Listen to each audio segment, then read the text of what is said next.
Oke, saya mulai ya. Assalamualaikum warahmatullahi wabarakatuh. Waalaikumsalam warahmatullahi wabarakatuh. Waalaikumsalam warahmatullahi wabarakatuh. Oke, untuk memulai kelas ini saya notice untuk beberapa hal. Pertama, jika tidak ada kendala terkait device, internet, atau sejenisnya, tolong kameranya dinyalain. Karena secara etikal itu cara yang paling proper ketika kita berada di dalam situasi-situasi formal. Entah itu meeting di perusahaan, meeting jika tidak ada kendala devices ya. Karena sebenarnya kita punya problem kadangkala itu soal internetnya yang tidak kencang itu, jadi nggak masalah. Tapi bagi yang tidak ada kendala, tolong dinyalakan kameranya. Kedua, di tengah perkuliahan seperti biasa, meskipun ini pakai online, saya akan tetap menggunakan mekanisme tanya jawab sehingga membutuhkan respon teman-teman. Nah, nanti seandainya tidak ada yang nanya, saya akan random mengajukan pertanyaan ke teman-teman yang nggak menyalakan kamera sebagai bentuk ya iseng-iseng apa ngontrol apakah dilakukan perkuliahan atau tidak. Jadi kalau memang idealnya kuliah itu ya Anda beneran kuliah nggak sambil olahraga, sambil mancing, sambil sepeda motoran gitu kan. Itu aneh banget itu. eh, di masa COVID itu bisa terjadi sekaligus, tapi saya kira ini sudah tidak era itu sehingga kemudian ya kuliah ya proper Anda sedang melakukan perkuliahan. Kira-kira itu. Hari ini kita akan membicarakan yang ketiga, Ding. Yang ketiga, jika nanti ada pertanyaan, langsung raise hand saja. Nanti pasti saya kasih kesempatan untuk saya respon, baik pertanyaan atau apa bertukar pendapat, tidak ada masalah. Anda bisa langsung raise hand di tengah penjelasan saya. Saya izinkan hal itu tidak masalah. Itu baik-baik saja. Terus hari ini kita akan membicarakan, bentar saya, apakah screen-nya sudah masuk? Masuk, Sudah, Mas. Mas. Oke, hari ini kita akan membicarakan tentang perbandingan ya, studi perbandingan parlemen di dunia. Kita akan mencermati eh, pola-pola yang membuat mekanisme pengaturan parlemen itu berbeda antara satu dengan negara lain. Tujuannya dengan belajar dari perbedaan itu, kita bisa mengevaluasi bagaimana kondisi parlemen di Indonesia sehingga kita punya insight tuh. Kenapa kemudian negara-negara lain memiliki cara yang berbeda pada konteks yang tentu saja berbeda. Nah, nanti kita akan mengetahui itu supaya kita juga dapat insight bagaimana kita melihat problem maupun hal-hal yang mungkin menjadi solusi atau insight untuk memperbaiki parlemen di Indonesia.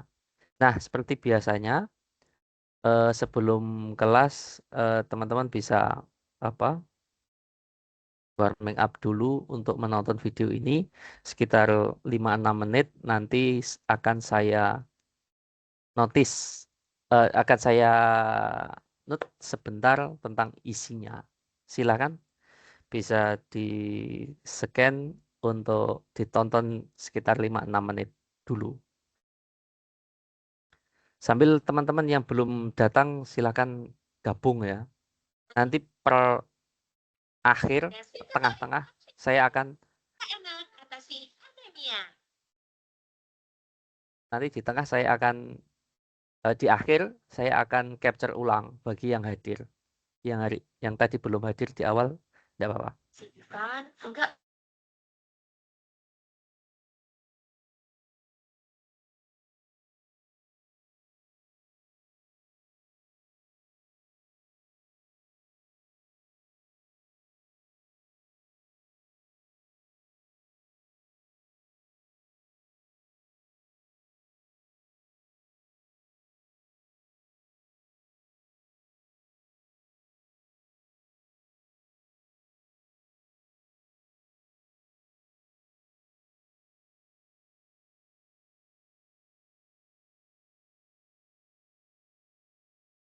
Oke, saya kira sudah selesai ya. Saya note sebentar untuk eh, video tersebut. Video tersebut tentang produktif ya, sibuk dan produktif ya. Benar nggak sih? Benar, Mas. Oke. Oke. Jadi suatu saat nanti kalau kalau Anda sudah bekerja atau sudah ingin membangun karir di dalam karir apapun, entah jadi pebisnis, entah jadi ASN, entah jadi apapun lah karyawan dimanapun, Anda akan merasakan momen di mana Anda cukup sibuk, hektik ya. Anda penuh dengan kesibukan dan lain sebagainya. Nah, orang yang memiliki time management yang bagus, yang akan bisa melalui berbagai proses kehidupan di masa depan.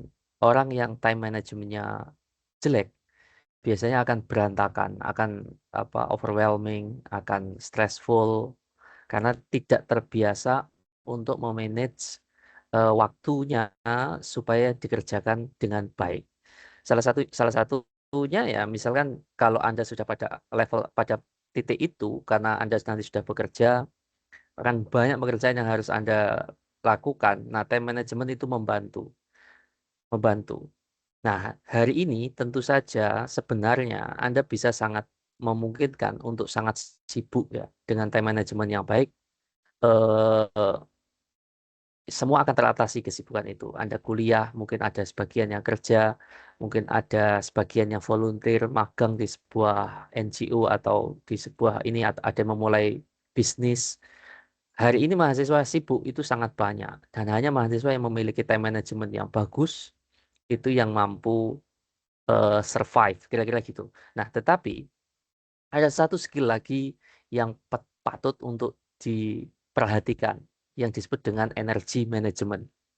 Apa itu energy management? Nah, ini adalah one step more dibanding time management. Kalau time management membantu Anda untuk memanage kesibukan yang berbagai macam, energi management itu membantu Anda untuk memanage mana tenaga, pikiran, energi yang harus kalian spendingkan untuk berbagai kesibukan. Jangan sampai Anda itu sibuk di banyak hal tetapi tidak bikin kamu grow.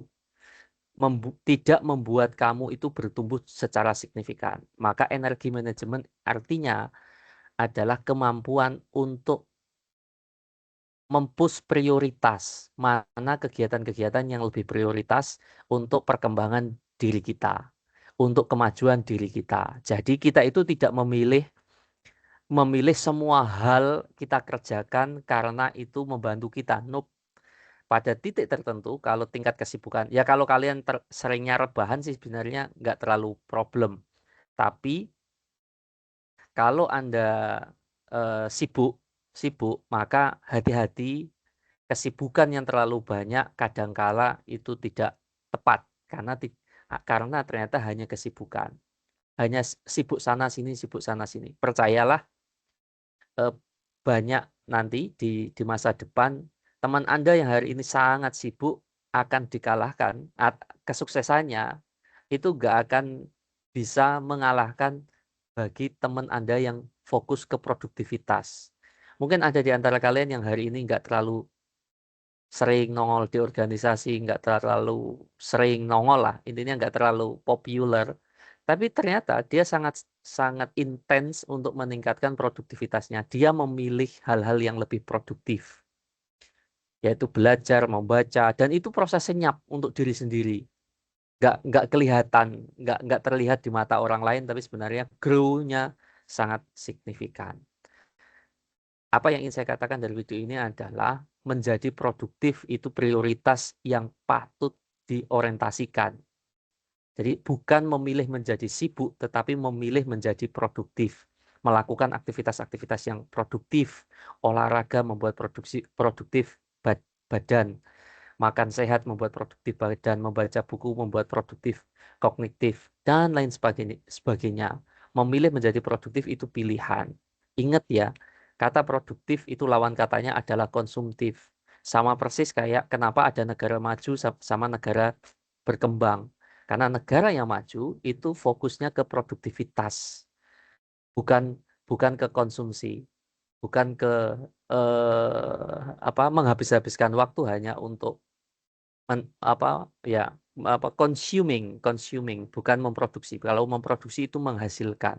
Makanya negara-negara maju itu fokusnya adalah kapasitas untuk hal-hal yang produktif. Misalkan ya, paling sederhana ya, coba deh cek sosial media kita, WhatsApp, IG, TikTok, apapun itu, YouTube dan lain sebagainya. Itu semuanya tidak ada yang satupun yang produk negara kita.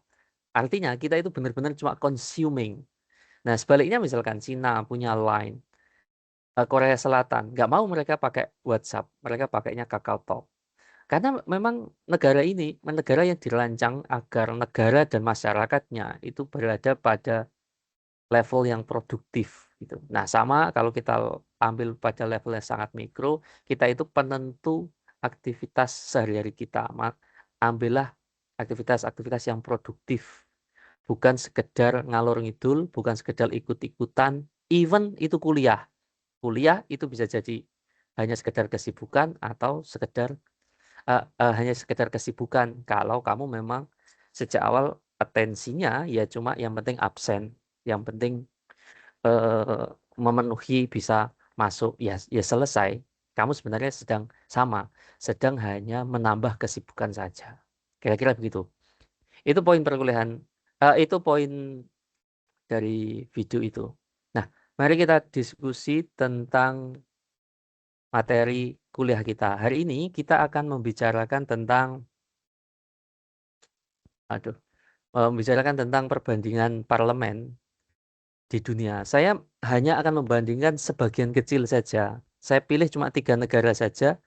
Saya ambil yang paling punya kesamaan dengan Indonesia, sama yang paling agak berbeda dengan Indonesia, sama yang paling tengah-tengah.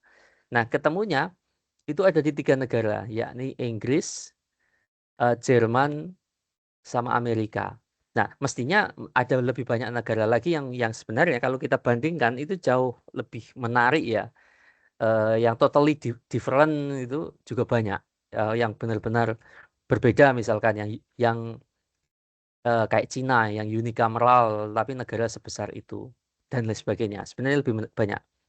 Nah, tapi untuk sekedar membandingkan supaya dapat insight, saya akan fokus ke 3 negara dulu. Pertama, Inggris ya. Inggris ini memiliki sejarah panjang. Bahkan Inggris itu dalam beberapa aspek, termasuk yang pelopor di dalam parlemen. Kenapa begitu?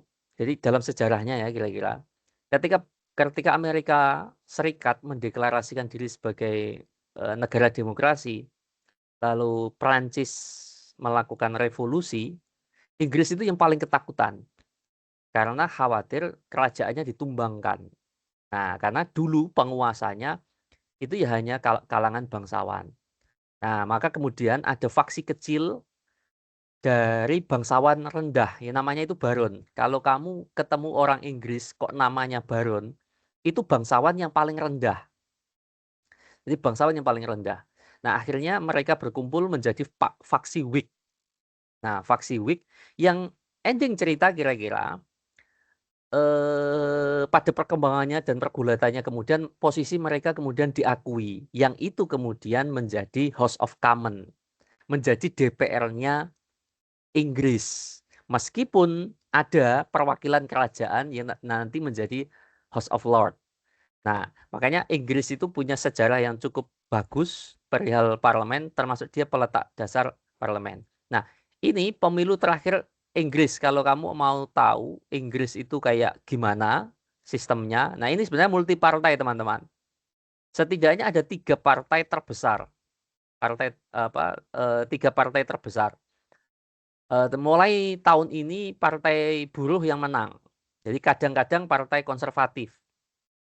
Nah, ini partai terbesarnya 412 kursi itu diisi oleh partai buruh. Nah, sedangkan sekitar 121 itu partai konservatif. Nah, kalau kita lihat, ini udah otomatis pasti partai buruh yang akan menguasai menguasai parlemen ya. Dan dia pasti yang akan membentuk pemerintah. Jadi partai buruh adalah partai yang pasti akan membentuk pemerintah. Nah, mari kita lihat. Model di Inggris itu sistem parlementer klasik ya. Dia mengenal dua struktur. Ada struktur bicameral, dua kamar, yakni kamar House of Commons sama House of Lords. Nah, House of Lords ini bersifat tetap. Dia itu yang saya sebut tadi, dia itu warisan sejarah. Jadi posisi mereka itu diisi oleh anggota-anggota keluarga kerajaan yang itu sudah ditetapkan dengan mekanisme yang lebih spesifik. Nah, jumlahnya juga nggak terlalu signifikan.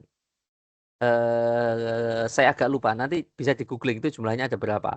Tapi kalau House of Commons, nah ini adalah bentuk formasi sejarah yang dulu ini adalah faksi Whig atau faksi yang dari kalangan masyarakat bawah yang menuntut raja, menuntut para bangsawan untuk mendistribusikan kekuasaannya.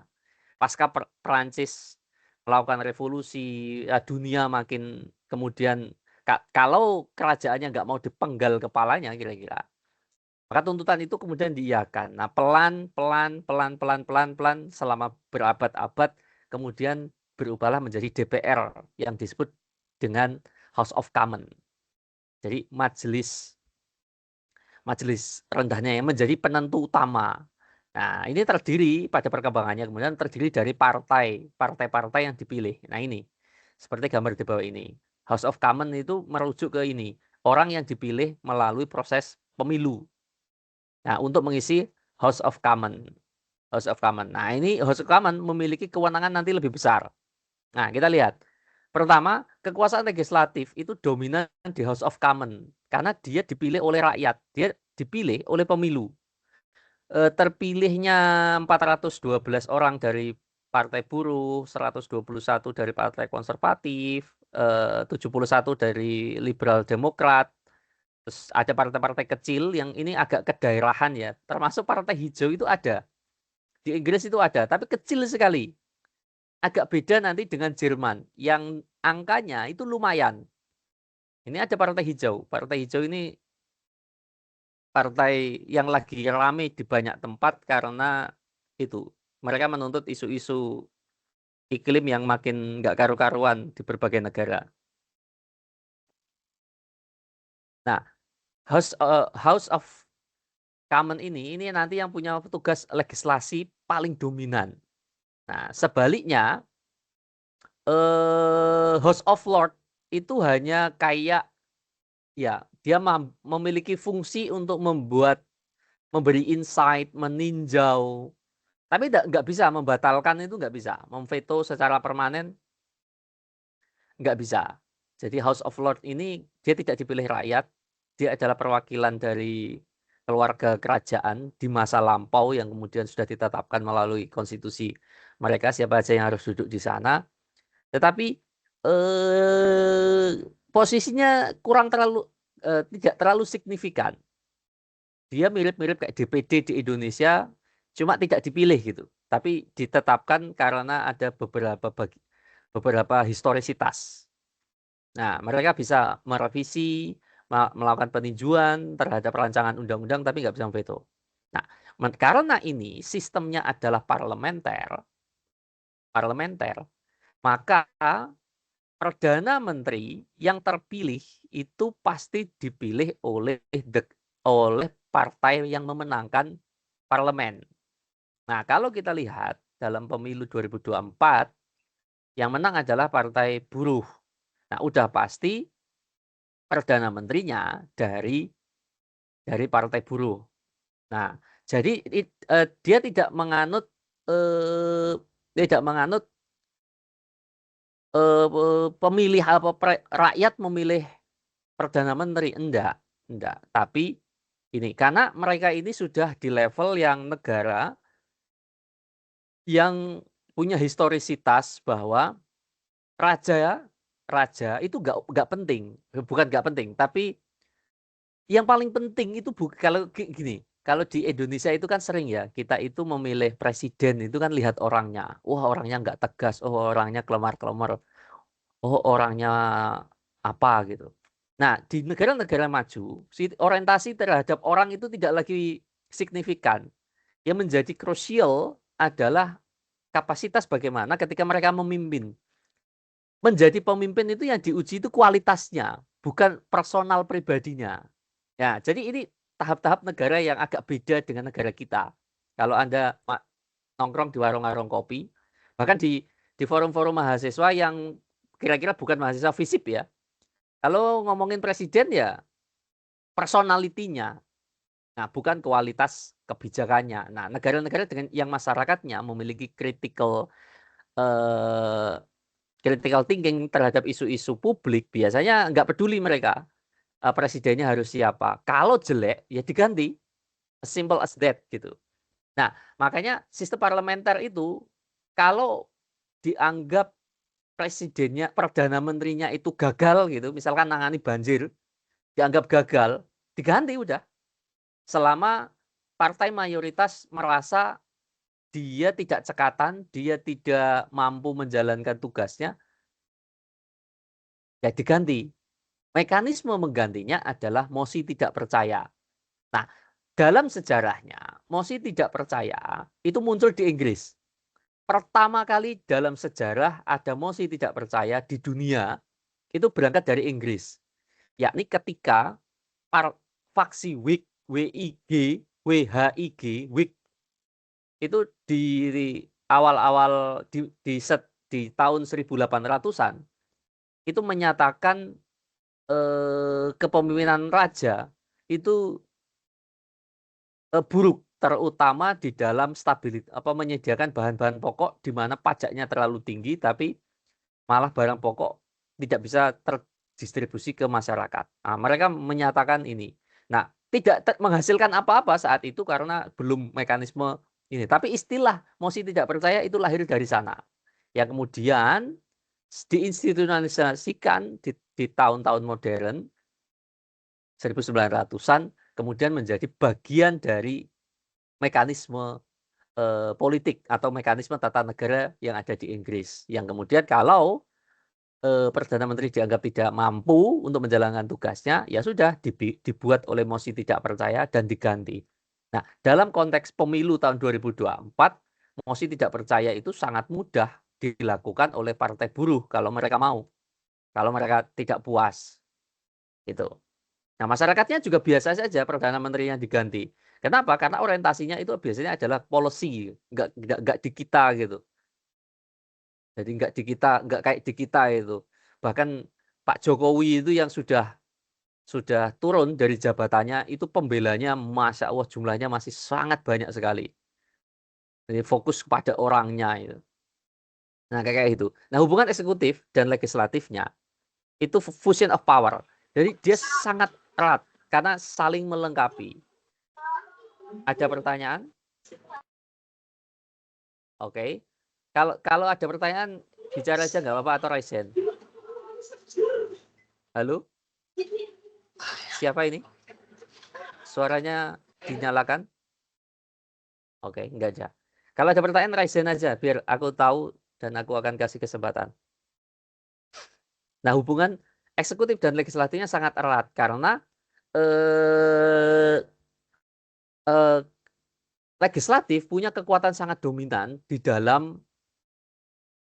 pembuatan undang-undang. Nah, nggak kayak di Indonesia kan agak cuma stempel doang. Kalau mereka kuat sekali posisinya, undang-undang itu hampir nggak bisa disahkan tanpa tanpa keputusan House of Commons.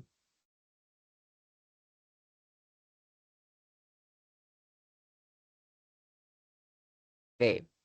Nah, implikasinya adalah model kayak begini itu cenderung untuk stabil ketika mayoritasnya kuat. Nah, kebetulan tahun ini mayoritasnya kuat. mayoritasnya kuat, yakni Partai Buruh ya, Partai Buruh. Nah, cuma problemnya kadang-kadang adalah ketika dia partai mayoritasnya sangat kuat, dia punya kecenderungan eksekutifnya itu dominan.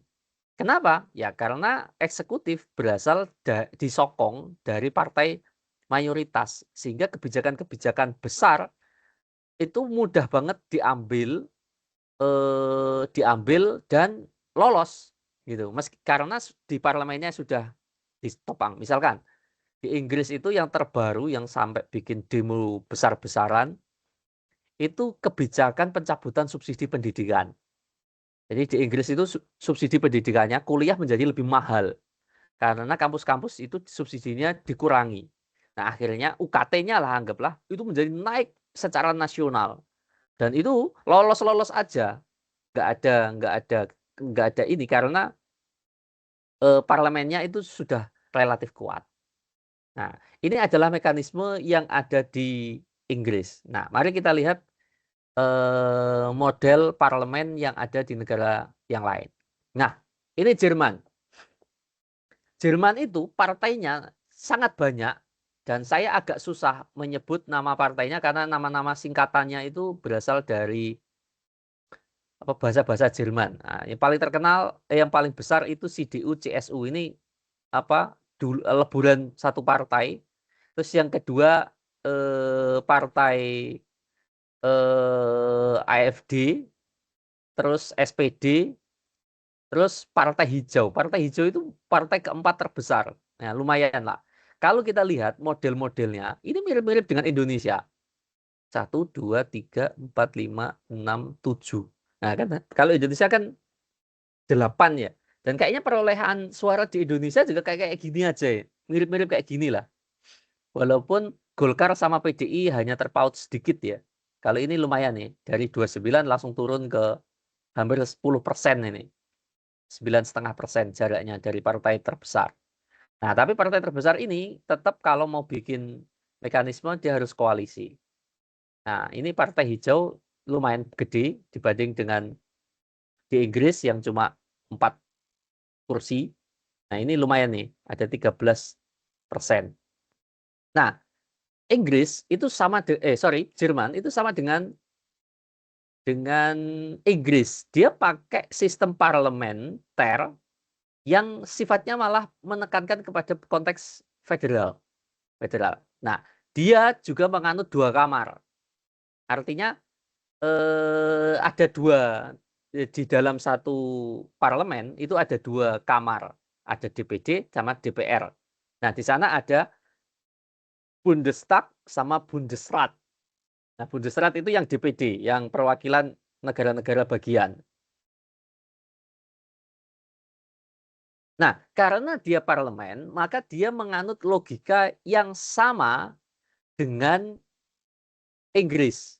Jadi DPR-nya atau Bundestag-nya, Bundestag ini yang dipilih oleh rakyat ya melalui partai, lalu dipilih oleh rakyat, dia kemudian menduduki Bundestag atau DPR, dan DPR ini memilih Perdana Menteri.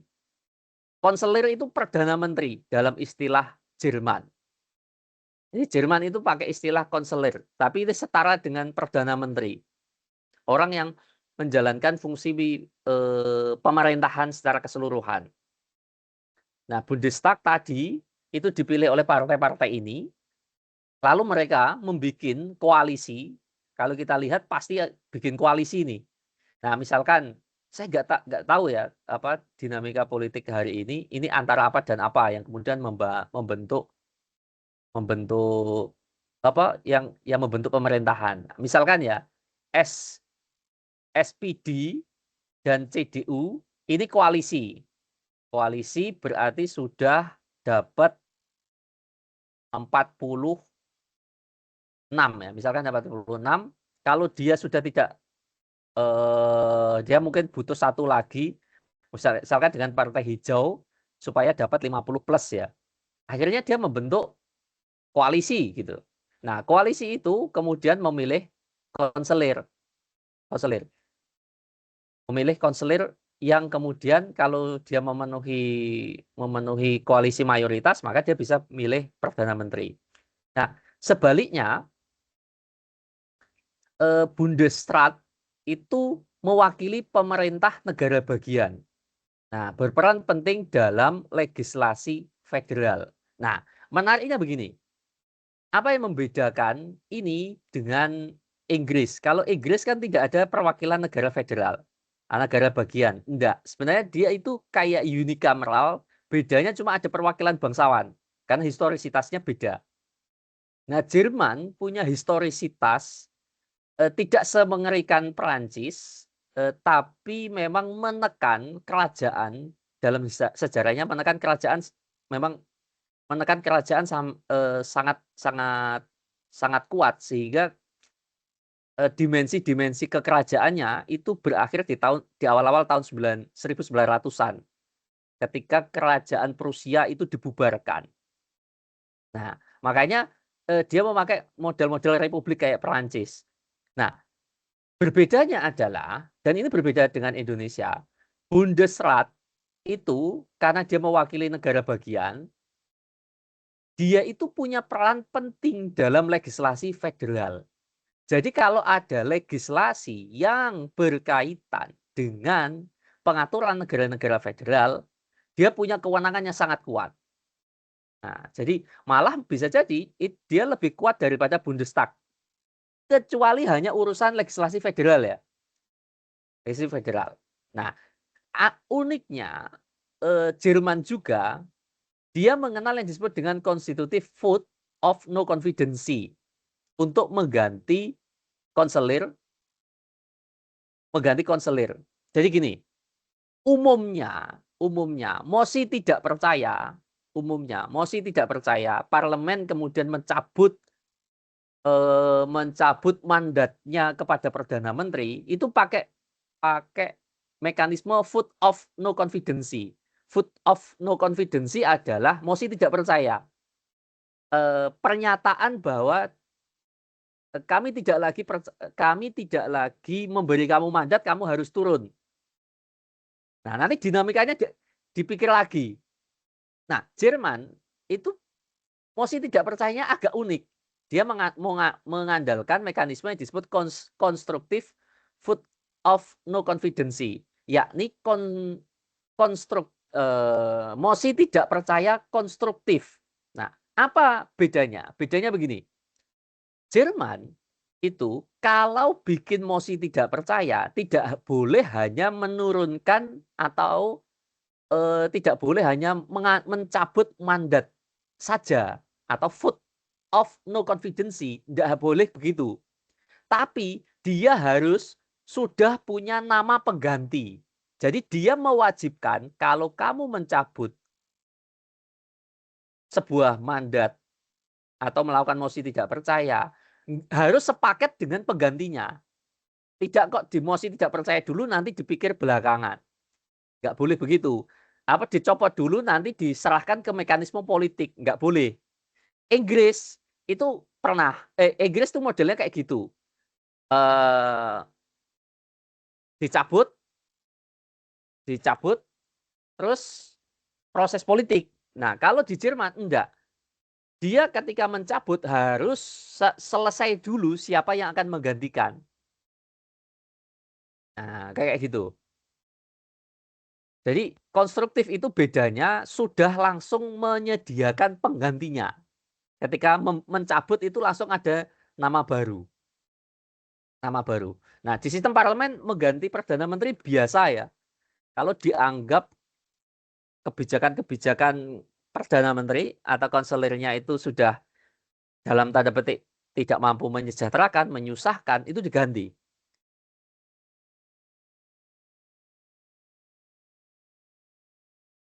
Nah, kalau kita lihat karakternya, koalisi multipartai itu mirip banget dengan Indonesia. Nggak mungkin bisa mereka itu bikin satu partai yang besar kayak di Inggris misalkan. Nggak bisa, dia pasti akan koalisi multipartai. Nah, menariknya, meskipun multi partai, kekuasaan eksekutifnya itu relatif stabil di Jerman itu. Karena juga kayaknya tata negara mereka itu memang diatur supaya punya mekanisme yang lebih stabil. Kayak contoh konstruktif vote of no confidence itu jelas dalam rangka stabilitas itu. Supaya tidak terjadi kekosongan kekuasaan, keputusan pemerintah tetap berjalan sampai ada pengganti yang baru. Itu kan memastikan tidak ada ruang jeda membingungkan. Nah, kita itu pernah di fase yang parah kalau Anda cermati pasca pemilu 55. Kita itu kan pernah dalam sistem parlementer. Jadi pernah ketika RIS Republik Indonesia Pusat itu Perdana Menteri gonta-ganti karena parlemennya itu dengan mudah melakukan mosi tidak percaya berkali-kali. Coba ya kita cek ya tahun Indonesia apa gonta-ganti kabinet Indonesia parlementer.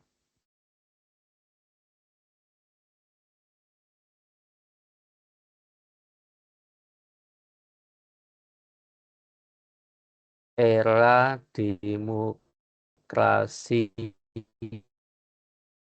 parlementer. Oh enggak, tahun berapa ya itu? Harusnya sih internetnya kok jelek sekali.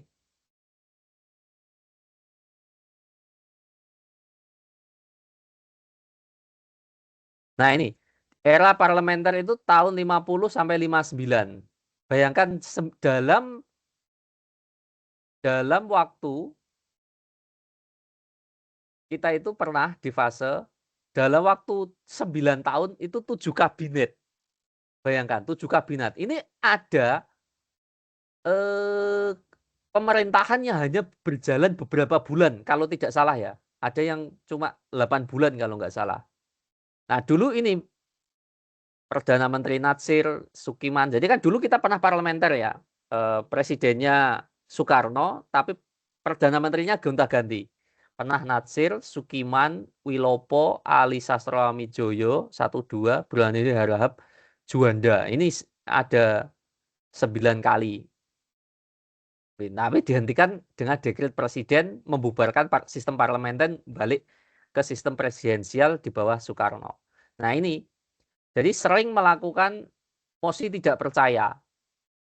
Nah ini lihat ini, 50, 51, 51, 52, 52, 53, 53, 55, 55, 56, 56, 57, 57, 59.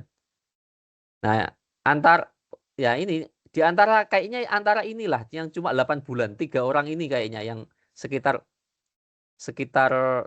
beberapa bulan. Nah, jadi ini membingungkan. Jadi kacau, situasinya serba kacau. Karena tadi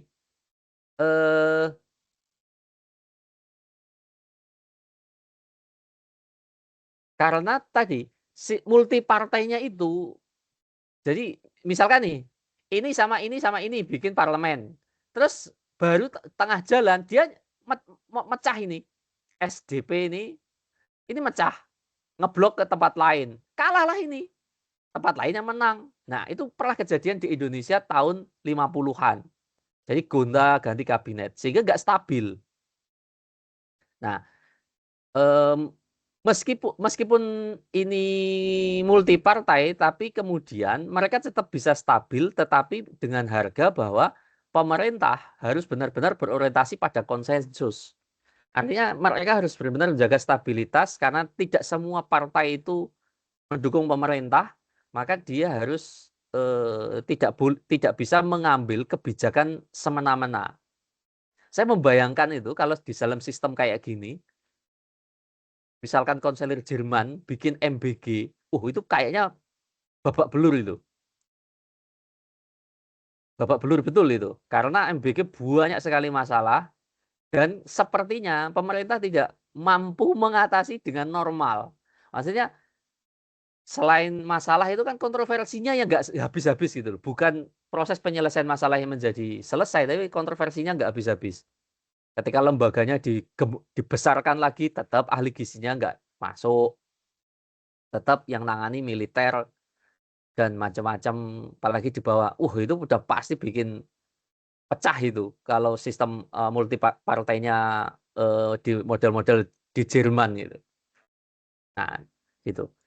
Nah, tetapi kemudian karena mereka ini ya ada dua kamar yang lumayan kuat, Bundestag dan Bundesrat, kompleksitasnya cukup signifikan, cukup tinggi dalam pembuatan kebijakan. Jadi agak tidak punya keleluasaan membuat kebijakan. Jadi kebijakannya itu benar-benar kalau nggak orang-orang pinter yang dibalik kebijakan itu, wah udah berat itu. Karena di sini itu Bundestag sama Bundesrat itu punya signifikansi kekuatan yang luar biasa. Bundestag itu bisa membuat mosi tidak percaya kepada konselor. Bundesrat itu bisa membatalkan regulasi-regulasi atau tidak mendukung regulasi-regulasi yang terkait dengan negara bagian atau negara federal. Nah, maka untuk itu dalam membuat kebijakan di Jerman, mereka parlemennya itu harus Perdana Menterinya harus benar-benar hati-hati, penuh dengan perhitungan. Makanya saya membayangkan itu pasti pemerintahnya diisi oleh orang-orang cerdas, orang-orang pintar, ahli-ahli kebijakan. Karena kalau enggak, babak belur di lingkungan parlemen, karena parlemennya kuat sekali. Nah, pasti itu orang-orang pintar di Jerman itu laku itu di pemerintahan. Karena mereka benar-benar harus memikirkan masak-masak sebuah kebijakan. Contoh misalkan, Jerman itu hari ini lagi concern betul tentang imigran. Dan konselornya nggak bisa membuat ngawur gitu, nggak bisa. Bayangkan itu kondisinya sekarang begini. Jerman itu salah satu negara di Eropa yang kehabisan penduduk. Orangnya itu udah menjelang minus lah penduduknya sendiri. Maka mereka membutuhkan imigran yang sangat banyak supaya perusahaan-perusahaan di Jerman itu tetap bisa memutar roda ekonominya. Nah, kalau tidak ada imigran ini, negara ini akan kacau. Nah, tetapi imigran ini juga menimbulkan masalah sosial. Kemudian menciptakan gesekan culture, menciptakan kecemburuan sosial, menciptakan banyak problem lah. Nah, tetapi Jerman itu benar-benar butuh.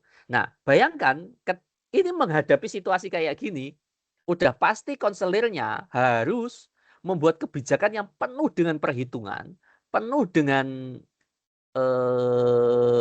penuh dengan banyak pertimbangan. Nah, itu pasti harus hati-hati itu. Kalau dia buka keran secara terbuka sebebas-bebasnya, bisa jadi masalah sosial luar biasa. Tapi kalau nggak dibuka atau ditutup, itu perusahaan-perusahaan kapital itu bisa gulung tikar itu.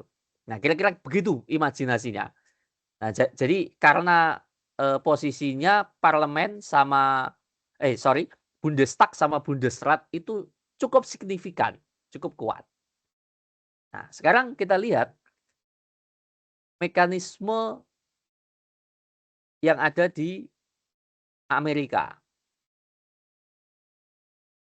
Nah, ini Amerika. Di Amerika itu partainya yang terbesar itu sebenarnya dia ada banyak partai ya, tapi partai gurem-gurem semua. Partai terbesarnya cuma 2. Kalau nggak Demokrat, ya Republik. Nah,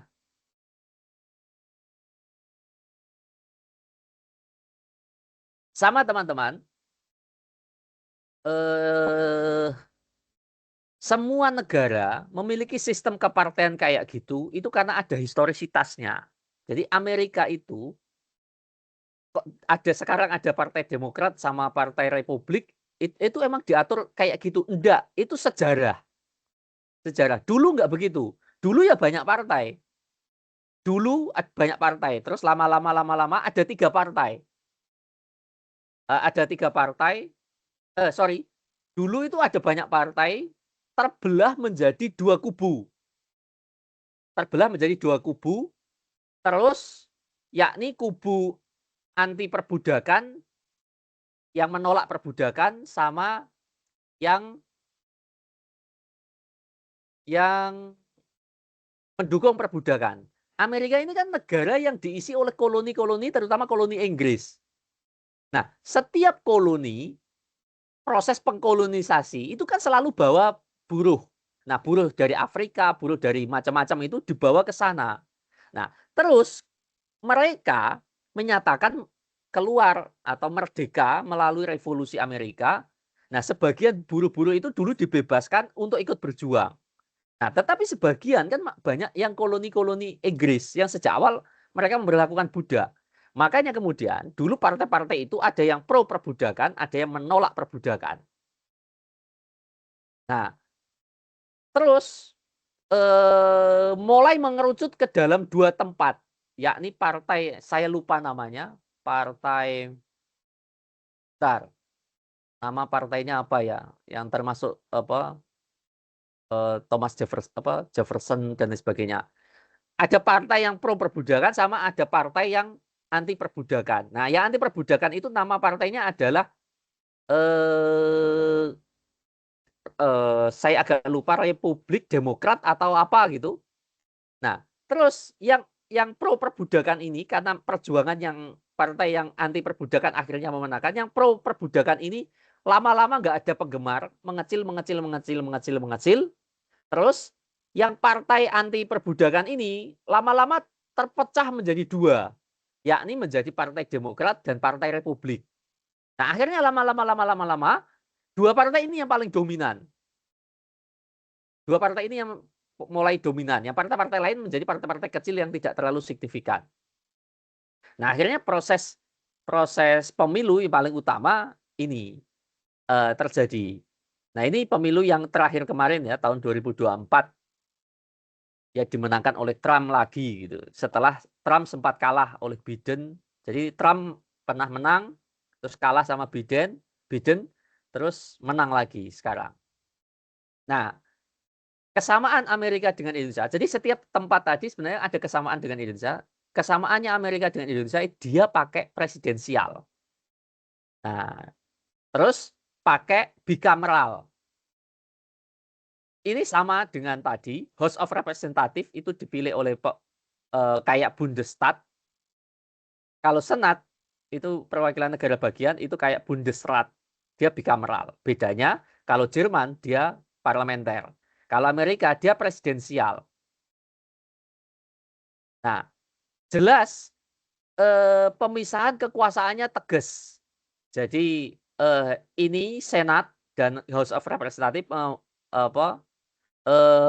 menjadi pihak legislatif. Nah, sedangkan presiden itu akan menjadi eksekutifnya.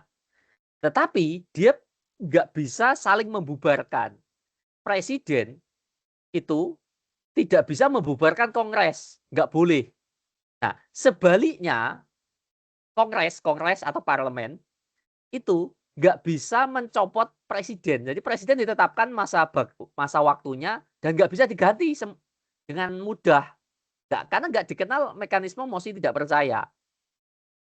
Nah, cuma kekuatan legislasinya di Kongres itu mostly selalu kuat. Kenapa begitu? Kalau kita cermati, karena dia partai utamanya cuma 2, siapa yang menang, otomatis yang kalah jadi oposisi. Jadi pasti begitu. Jadi oposisi. Dan di sana ada aturan.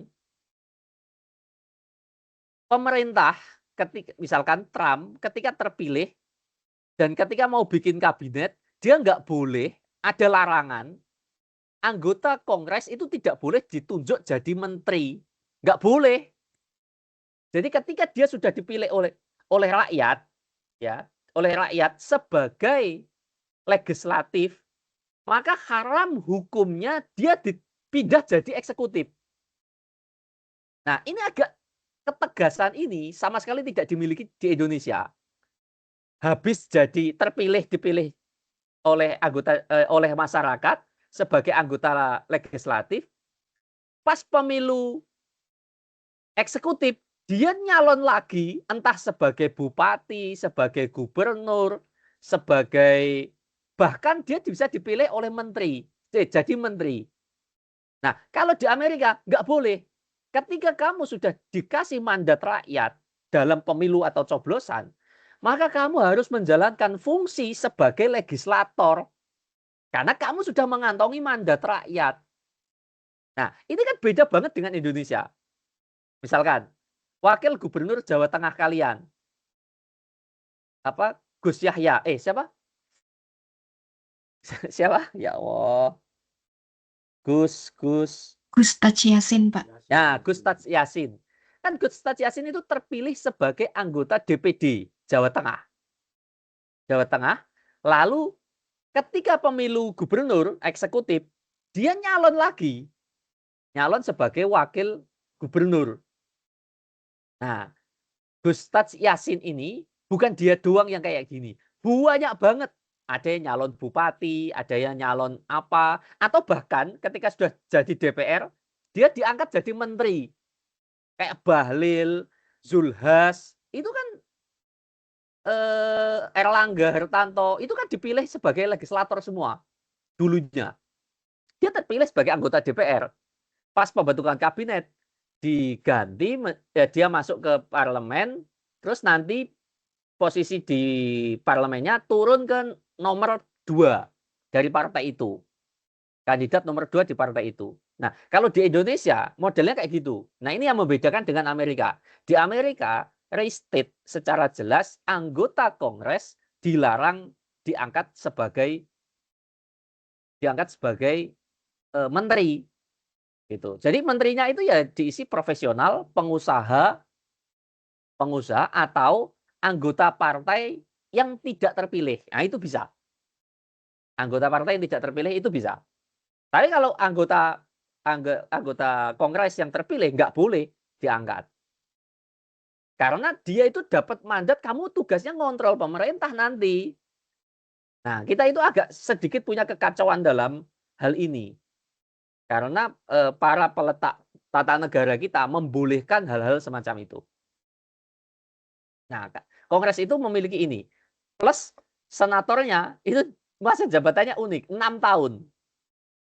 6 tahun. Jadi habis misalkan nih, ini ya, Trump menang nih. Trump menang. Berarti partai mayoritas kan dia ya.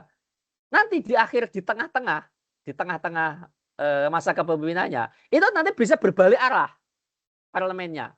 Tiba-tiba Demokrat yang jadi mayoritas. Jadi Demokrat yang jadi mayoritas, Republik walaupun nggak mayoritas amat, pasti splittingnya itu kayaknya di Amerika itu menganut one take all. Jadi kalau udah menang diambil semua representatornya. Jadi misalkan di sini yang memenangkan adalah Republik gitu. Ya sudah, perwakilan dari sini itu Republik semua. Kayak gini ini bentuknya. Nah, kalau kita lihat solid, warna merah solid itu artinya ya kemarin sudah menang Republik, sekarang menang Republik. Tapi yang merah garis-garis itu berbalik arah. Jadi dia punya sistem model pemilu itu. Kalau pemenang itu mengambil semua. Misalkan di negara A gitu ya,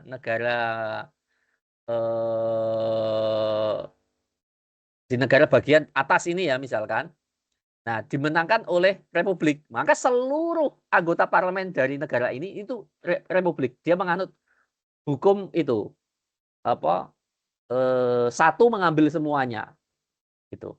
Nah, jadi tapi di tengah-tengah itu bisa terjadi karena perbedaan masa jabatan bisa berubah arah. Nah, ketika berubah arah nggak boleh ganti presidennya karena presidennya dipilih lewat pemilu. Nah, dia memiliki sistem yang agak beda pemilunya dengan Indonesia. Dia itu tidak memilih rakyat memilih presiden, enggak sebenarnya. Rakyat memilih elektor nanti yang menentukan memilih presiden. Jadi hitung-hitungannya itu bisa karena mekanismenya distrik, bisa jadi yang jumlah orang yang memilih presiden kayak Trump itu kan pernah sama yang sebelumnya ya, yang pertama itu kan kalah sebenarnya secara agregat. Jumlah penduduk yang milihnya kalah, tapi secara elektornya hitung-hitungannya secara matematik dia lebih banyak yang menang gitu. Nah, menariknya adalah meskipun dia ini, tapi check and balances-nya sangat kuat sekali. Check and balances-nya kuat banget. Jadi kayak kemarin ya terakhir deadlock, itu anggarannya harus shutdown karena parlemennya nggak bisa sepakat. Nah, jadi check and balances-nya kuat. Meskipun dia mekanisme presidensial, presiden itu nggak bisa barbar. Nah, kalau kita lihat, Trump itu kan lumayan barbar juga ini. Nggak sebarbar Indonesia sih. Nggak peduli kalau Indonesia itu. Kok bikin kebijakan ngawur-awuran sakarepe dhewe. Trump itu dalam beberapa aspek itu juga lumayan ngawur itu. Tapi ya dapat perimbangan. Kayak dia menentukan perang tarif itu kan bulet itu. Ketika dilawan oleh kayak Cina, kayak negara-negara besar ya melunak, mengeras lagi, nggak jelas pokoknya. Nah, cuma check and balances-nya kuat. Parlemennya mampu mengimbangi supaya presidennya nggak awur-awuran. Nah, model kayak ini ternyata stabil ya. Ya, karena cuma 2 partai ya. Jadi ini.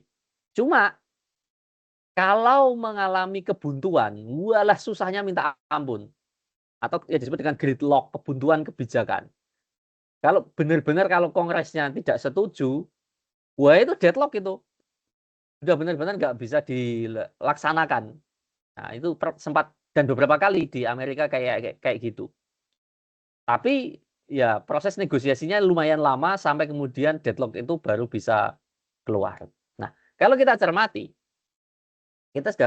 saya sudah mengupas 3 negara ya. Sebenarnya ada banyak negara yang kalau kita kupas unik-unik. Cuma dalam beberapa aspek negara-negara Inggris, Jerman itu memiliki mirip-mirip kesamaan kayak Indonesia.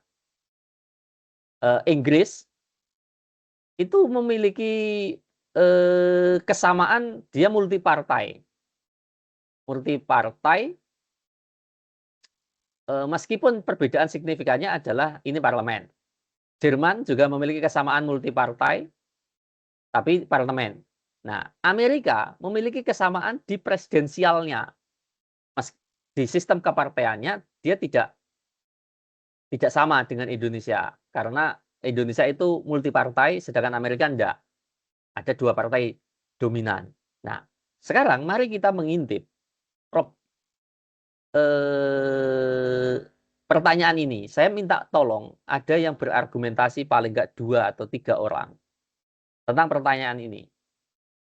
Kalau kita lihat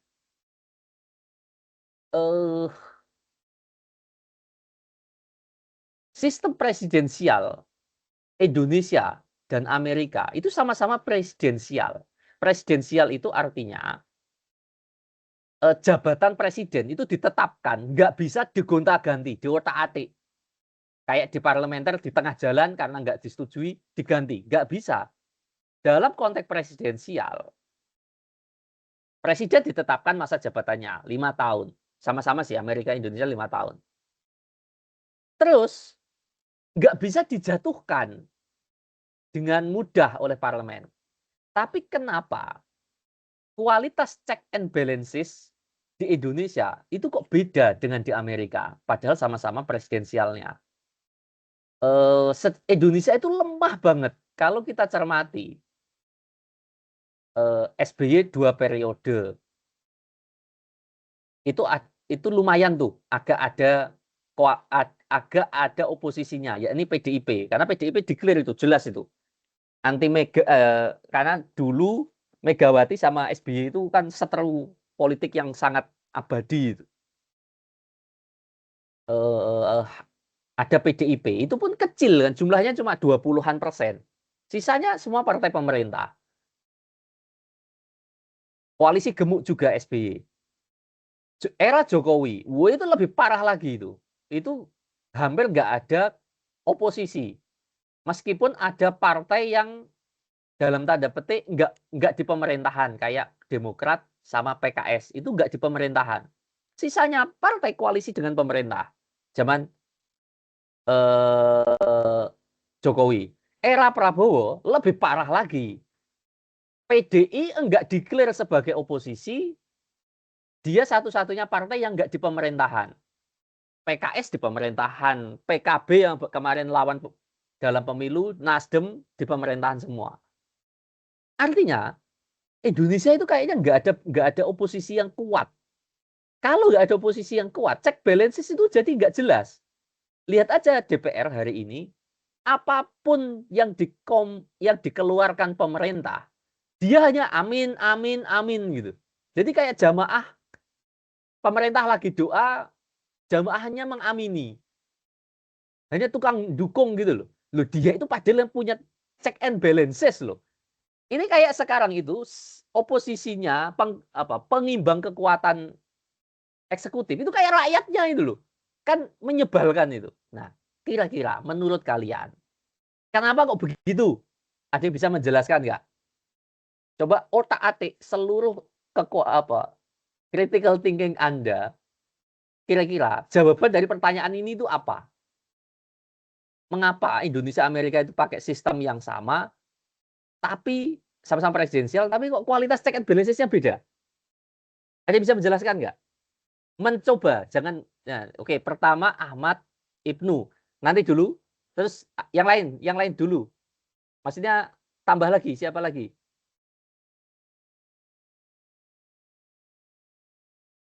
Yuk, kalau nggak ada, saya tunjuk yang nggak nyalain kamera.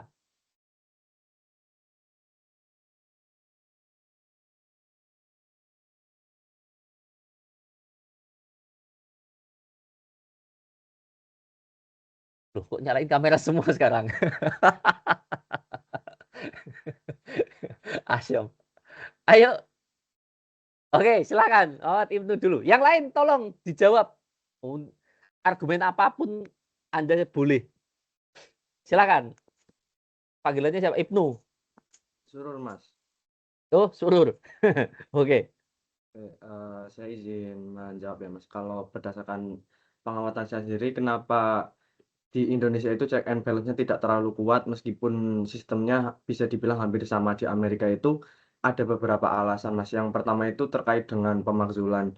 Karena setahu saya kalau pemakzulan di Indonesia itu entah itu dari presiden atau wakil presiden harus terbukti melanggar hukum dan itu juga harus berdasarkan dari peran MK. Sementara dari MK sendiri ada 3 hakim yang itu nantinya ditunjuk oleh presiden, sehingga itu bisa menimbulkan semacam hubungan patron klien yang mana mungkin mereka akan sungkan untuk ngevote untuk memakzulkan dari presiden tersebut, sehingga akan jadi makin sulit. Bahkan hakim MK aja bisa untuk mengotak-ngatik untuk kepentingan presiden, apalagi ketika disuruh untuk memakzulkan mungkin itu akan lebih sulit lagi. Terus yang kedua itu terkait dengan dari parlemen Indonesia itu sendiri, kan seperti yang kita tahu bahwasanya parlemen di Indonesia itu kan partainya multi partai, tapi seperti yang kita tahu juga dari anggota parlemennya sendiri biasanya tuh tegak lurus dengan arahan dari ketum partai, sementara dari ketum partainya sendiri biasanya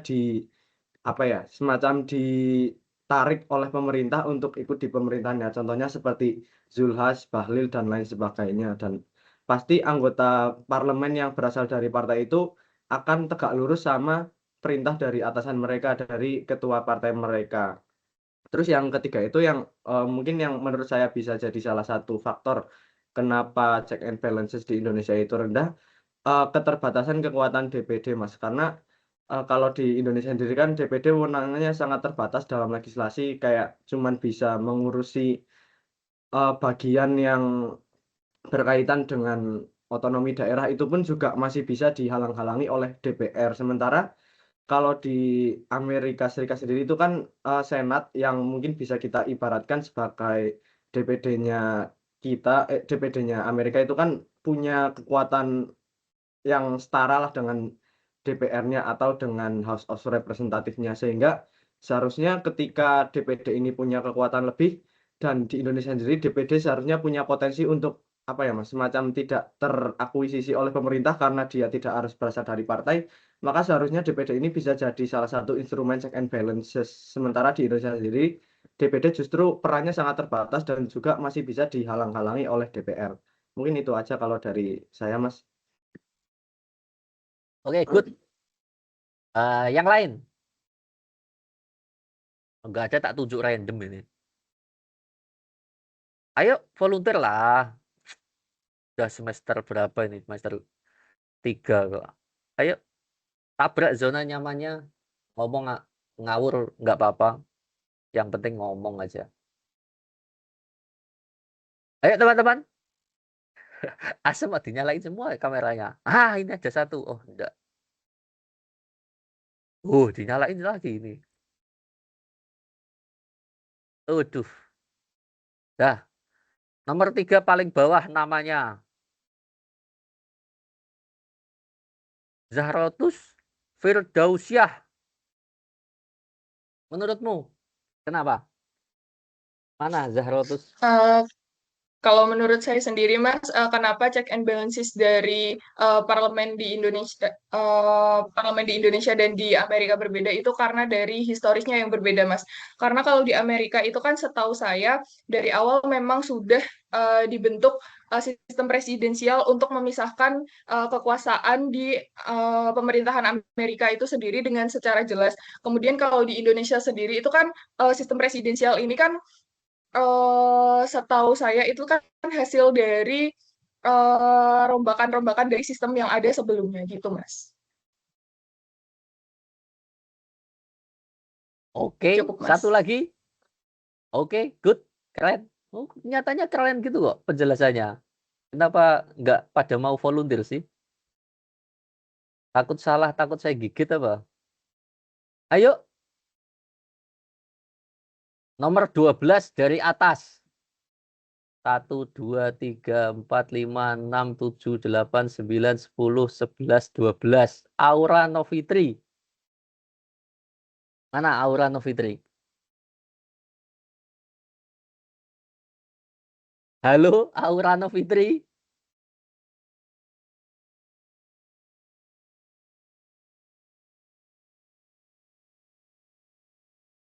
Hilang anaknya. Langsung ke toilet. Sekarang tanggal berapa sekarang? Tanggal 9. 9 dari atas. 1, 2, 3, 4, 5, 6, 7, 8, 9. Arvira. Arvira. Mana Arvira? Ke toilet lagi ini mesti. Arvira. Halo Arvira. Iya, Mas. Ya. Apa pendapatmu? Apa menurutmu kenapa check and balances nggak kuat di Indonesia? Mana sih Arvira? Udah ya Mas, kok hilang? Arvira.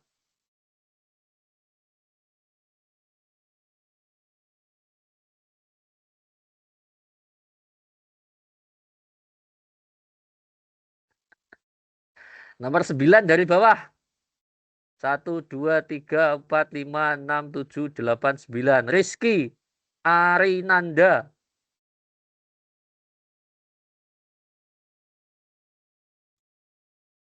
Rizky Arinanda. Silakan. Baik, Mas. Kalau menurut saya sendiri, karena di AS ini dianggap sistemnya itu lebih independen dan tidak dikontrol presiden mungkin, Mas, dan memiliki kekuatan pengawasan itu tuh yang lebih nyata dibanding dengan Indonesia sendiri yang lebih berdominasi dengan partai politiknya yang kuat dan mengakibatkan sistem pengawasan itu hanya formalitas saja. Oke, thank you semuanya. Nanti ini aja ya. Silakan reaction aja kalau ada komentar. Oke. Kalau kita lihat wajah parlemen kita hari ini ya, yang paling umum adalah beberapa hal ini. Nyaris nggak ada oposisi. Jadi presiden ini sejak era SBY 2 kali, Jokowi 2 kali, terus malah era Prabowo itu sekarang malah tersisa cuma PDIP. PDIP pun tidak kita lihat sikap politiknya itu kayak Puan terutama yang paling kelihatan itu pendukung pemerintah. Jadi mungkin 90% kayaknya DPR hari ini, per hari ini, itu yang nggak menjalankan fungsi check and balances, sifatnya hanya ya, amin, amin, amin. Ini kayak pemerintah, setiap kebijakan yang dikeluarkan pemerintah itu kayak semacam doa yang harus diaminkan. Ini tugasnya yang ngamini aja. Gitu. Nggak ada oposisi, udah berlangsung sangat lama ini. Yang kedua, yang bikin itu, semua anggota DPR itu lebih takut ke ketua partainya dibanding ke konstituennya. Nah, ini karakter ini dan yang bikin rumit 2 kali lipat adalah ketua partainya itu menteri. Ini gimana ini? Udah tabiat politiknya mereka itu takut sama elit partainya atau ketua partainya, takut di PAW, takut ditegur, takut di macam-macam lah. Udah gitu ketua partainya menteri, kan membingungkan jadinya. Membingungkan. Nah, terus yang riset-riset terbaru hari ini, wajah yang paling kentara adalah munculnya dinasti dan kartel-kartel. Kartel-kartel itu ada kelompok oligarki, pemodal yang khusus untuk memenangkan beberapa figur tertentu. Atau beberapa anggota DPR itu sponsor-sponsornya ya perusahaan-perusahaan. Itu yang kayaknya ditulis oleh Jeffrey Winters ya. Kalau dinasti banyak banget ya, itu sudah parah itu dinasti. Anaknya Puan yang baru berapa usianya yang sangat muda itu bisa menjadi pemenang dapil terbanyak misalkan. Terus anaknya Zulhas, anaknya ada yang bahkan satu keluarga di DPR RI itu, bentar, dari Golkar itu ada yang satu keluarga itu 4 orang. Di DPR RI itu ada satu keluarga 4 orang. Jadi bapaknya, istrinya, sama 2 anaknya. Apa enggak unik gitu. Itu kayak DPR itu kayak profesi gitu. Profesi keluarga, bisnis keluarga. Itu ada itu. Jadi unik-unik di DPR. Nah, ini kayak jadi wajah yang makin ke sini itu makin jauh dari esensi check and balances ya. Nah, coba kita petakan apa yang membuat check and balances di Indonesia itu nggak bisa sekuat sebagus kayak di Amerika. Amerika itu kemarin shutdown. Bagusnya memang shutdown bikin masalah sampai berapa bulan ya waktu itu? Hampir sebulan lebih. 36 hari shutdown, artinya deadlock. Tapi itu bentuk kontrol sebenarnya. Nah, kita ini kan, ya Allah, ada MBG, Sumatera banjir, nggak ditetapkan sebagai bencana nasional, karena alasan yang tidak boleh diceritakan ke publik. Itu kan, ya Allah, ini apa? Gitu, gemes banget rasanya itu. Bayangkan, kenapa tidak dibuka jadi bencana nasional? Ini udah lebih mengerikan daripada tsunami Aceh. Tsunami Aceh itu memang mendadak dan nggak siap sehingga korbannya sangat banyak. Tapi ini tuh skalanya lebih ngeri, 3 provinsi gitu. Terus alasannya itu bukan pemerintah yang menjelaskan kenapa tidak. Bayangkan emosinya saya sebagai warga negara yang paham politik, yang menjelaskan alasan kenapa tidak disetatuskan menjadi bencana nasional, itu bukan pemerintah yang menjelaskan, tapi buzzer itu loh. Itu kan menyakitkan. Pemerintah mengatakan karena alasan yang tidak bisa dijelaskan ke publik. Itu kan aneh banget ini. Udah situasi genting kayak gini kan. Terus yang menjelaskan akhirnya buzzer-buzzer dengan berbagai caranya. Tentang kedaulatan, tentang militer asing, apalah bulat sekali. Dan ini orang mati ini setiap hari dan kayaknya akan terus berlanjut. Entah sampai kapan ini. Kalau nggak diatasi ini mungkin bisa mencapai ribuan. Karena dalam konteks bencana, problem terbesar itu ada di selain fisik ya. Selain fisik, itu di psikis, di mental. Dan itu bisa menyebabkan kematian yang jauh lebih banyak. Minimal bukan hanya sekedar kematian, tapi bisa meninggalkan luka yang sangat berkepanjangan kalau nggak segera diatasi. Nah, sekarang kita lihat kenapa.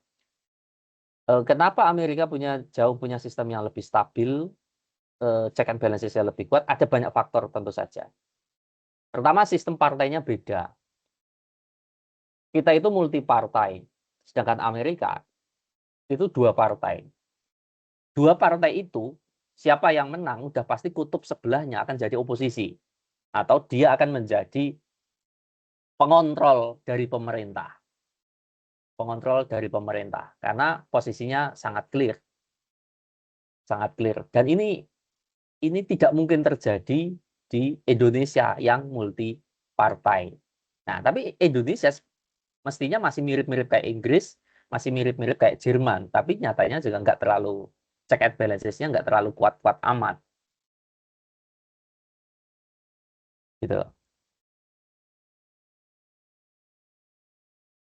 Kalau di Indonesia problemnya tadi sudah diutarakan, hampir sebagian besar partai itu pasti berkoalisi dengan pemerintah. Nah ini yang agak membuat akhirnya nggak ada ini.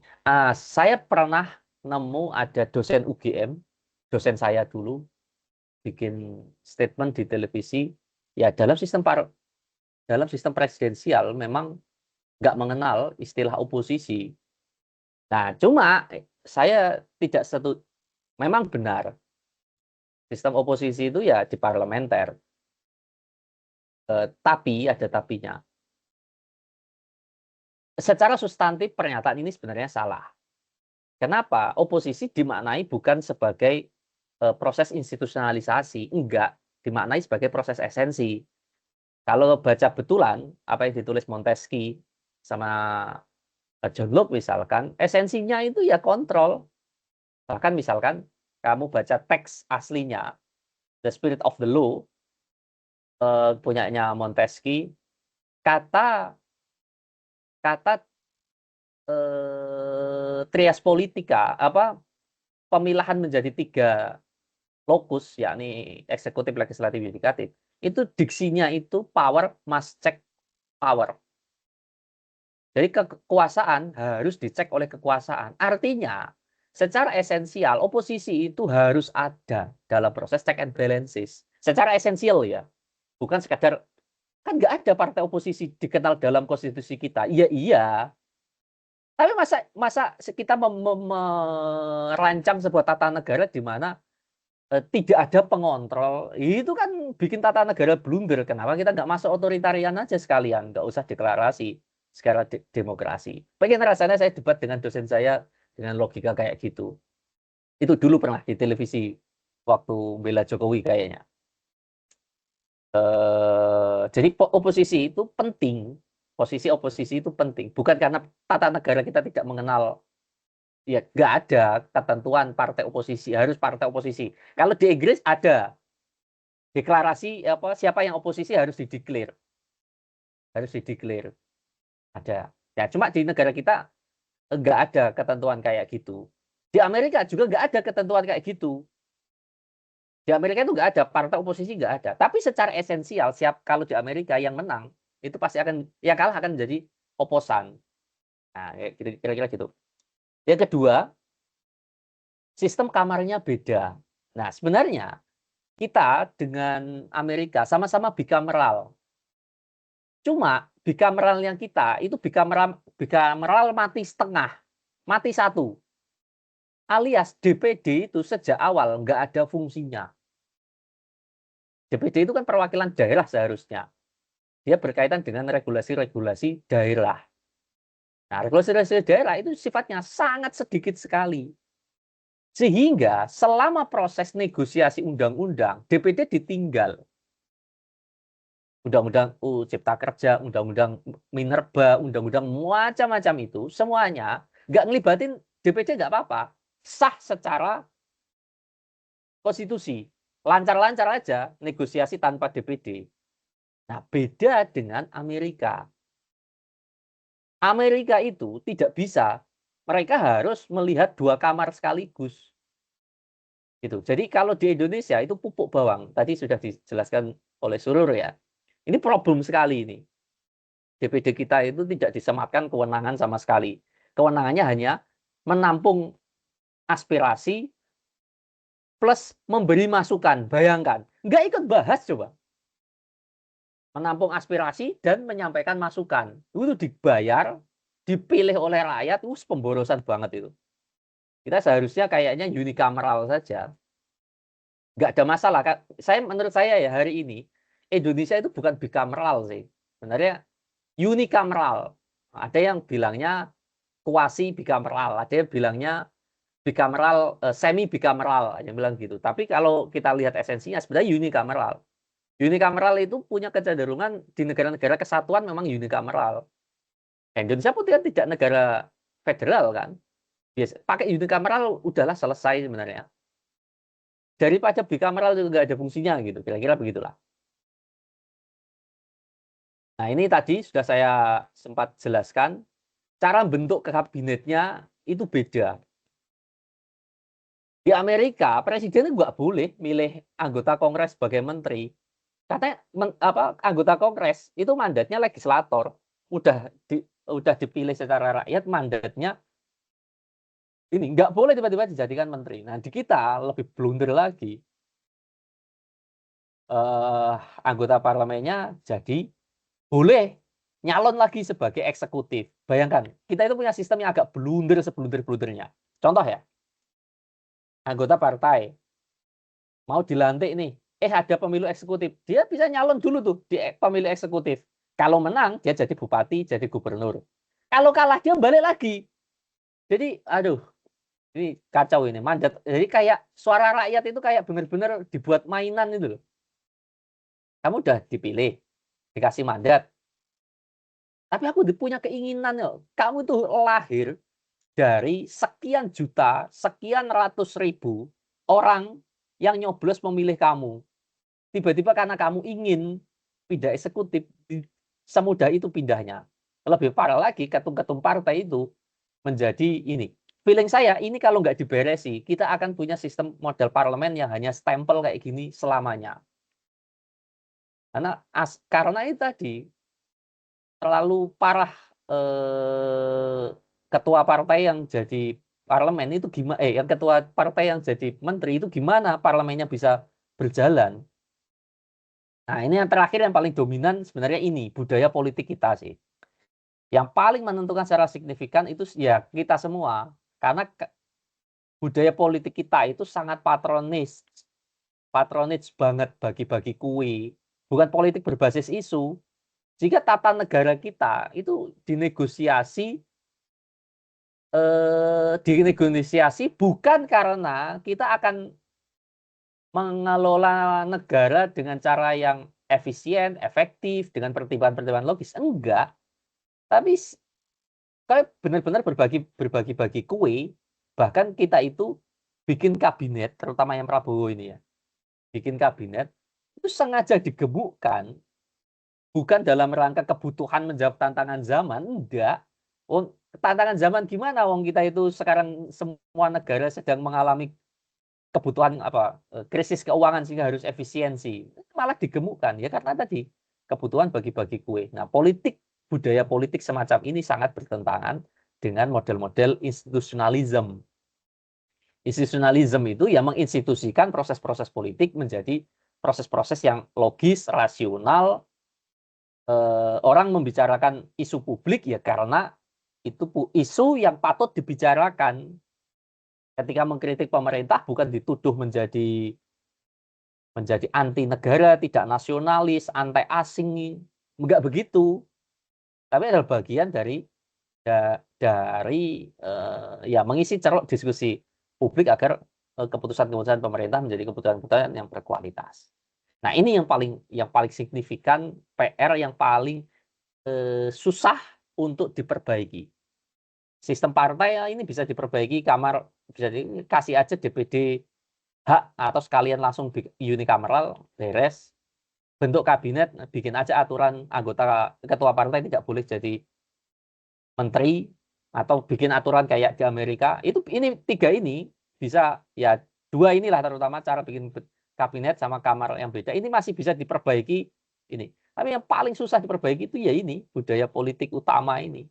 Karena sistem kepemiluan kita pun bahkan nyoblosnya pun berdasarkan orang dibayar. Terus institusi-institusi negara itu dipakai untuk kampanye. Itu kan kacau. Polisi tidak netral, TNI tidak netral, Pemda-Pemda tidak netral.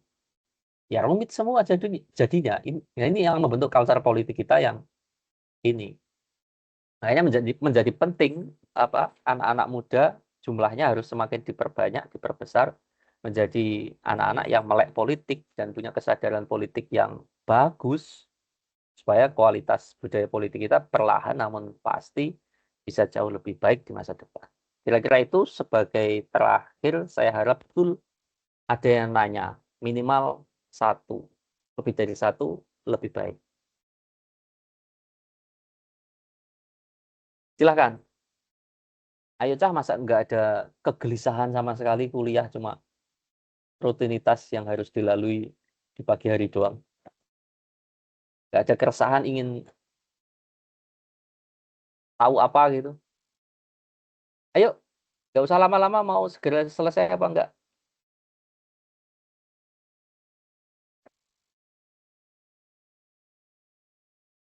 Oh, klik Cah. Ya, please. Masa harus saya tunjuk lagi? Masa cara-cara otoritarian harus dipakai sih? Nggak seru ah.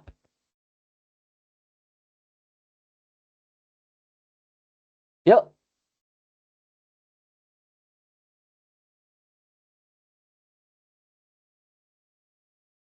Oke, tak kasih waktu semua orang bikin pertanyaan 2 menit. Habis ini saya pilih secara random. Semua orang bikin pertanyaan. Habis ini saya tunjuk secara random. Kalau tidak ada yang volunteer. Kalau cara-cara otoritarian yang lebih kalian suka, ya sudah, saya pakai cara otoritarian. Ah, ini loh. Immanuela Kiara, silakan. Bukan enak. Baik Mas, sebelumnya saya mau Sama tanya. Via. Iya, Kiara. Oke. Saya mau tanya, kira-kira tuh ada nggak sih negara lain yang ketum partainya tuh jadi presiden? Itu aja sih, Mas. Terus ada lagi yang lain?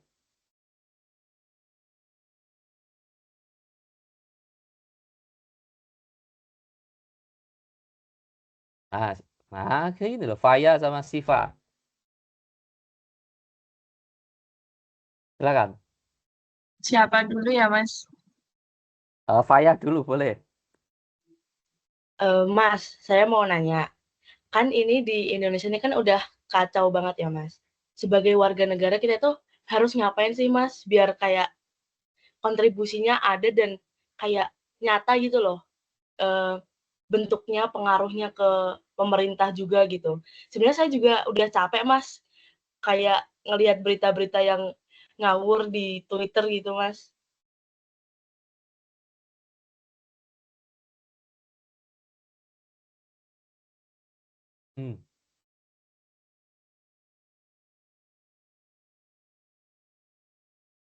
Oke, udah. Tadi Faya apa Siva ya? Halo? Sudah pertanyaannya? Sudah, Mas, sudah. Terima kasih. Oke. Silakan. Satunya lagi siapa? Siva. Ya, Mas. Saya mau tanya, kan tadi kan sistem check and balance Indonesia sama Amerika kan kayak beda jauh gitu ya, Mas. Padahal sama-sama presidensial. Menurut Mas Hendra, gimana tuh, Mas, ini buat gimana ya, kayak memperkuat sistem check and balance-nya biar sama kayak Amerika. lembaga atau lembaganya yang perlu direformasi tuh apanya dulu gitu. Gitu sih, Mas. Oke. Oh, ada lagi nih. Via. Silakan. Terima kasih kesempatannya Mas, izin bertanya. Sebenarnya tadi saya sangat tertarik dengan pembahasan Mas Indra tentang bagi-bagi kue di Indonesia itu sudah menjadi tradisi. Dan seperti yang kita tahu bahwasanya kita sebagai mahasiswa kan harusnya menjadi pihak yang kritis dengan pemerintahan gitu. Tapi kenyataannya saat ini tuh justru bagi-bagi kue ini malah banyak terjadi di universitas seperti yang saya ketahui gitu. Misalnya nggak usah jauh-jauh dari pemilihan pemila seperti itu, adalah sedikit isu-isu tentang bagi-bagi kue ini. Jadi bagaimana mahasiswa bisa menjadi kritis dengan hal tersebut, sedangkan mahasiswa sendiri pun melakukan hal tersebut seperti itu. Dan itu aja sih Mas, sama ada satu lagi sebenarnya saya ingin tahu aja Mas, misal kan Indonesia nih butuh banget reformasi di birokrasinya yang udah parah banget.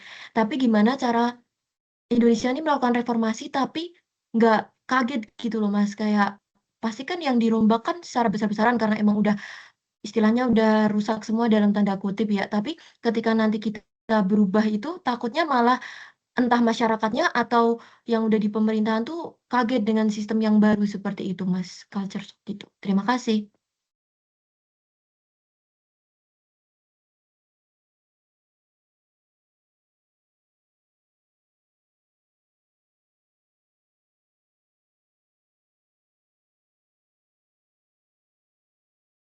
Oke, saya jawab beberapa pertanyaan tadi. Pertanyaan pertama, adakah negara lain yang ketua partainya itu jadi menteri?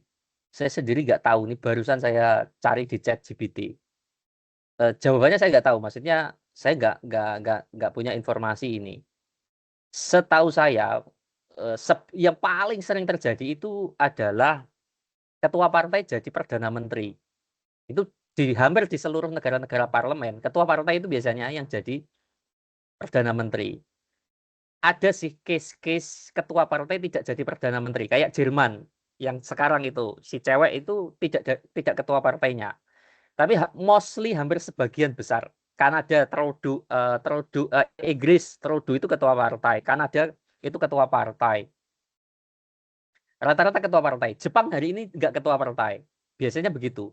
Cuma kalau ketua partai jadi menteri itu saya nggak terlalu punya informasi.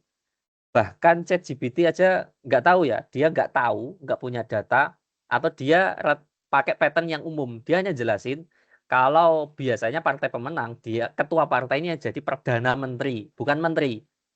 Nah, mungkin ini khas Indonesia.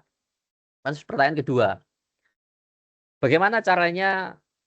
Saya sudah stres pas ngelihat Indonesia itu. Memang paling enak jadi itu aja apa, mahasiswa seni apa mahasiswa apalah yang nggak mikir politik itu kayaknya nggak overthinking deh, nggak usah itu.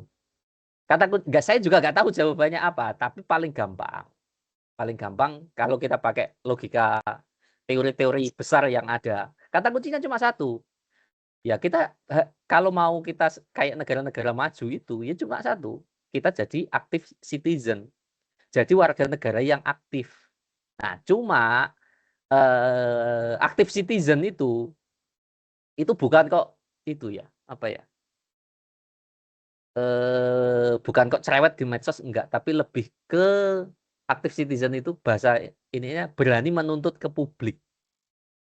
Berani menuntut ke publik. Jadi saya pakai cara gampang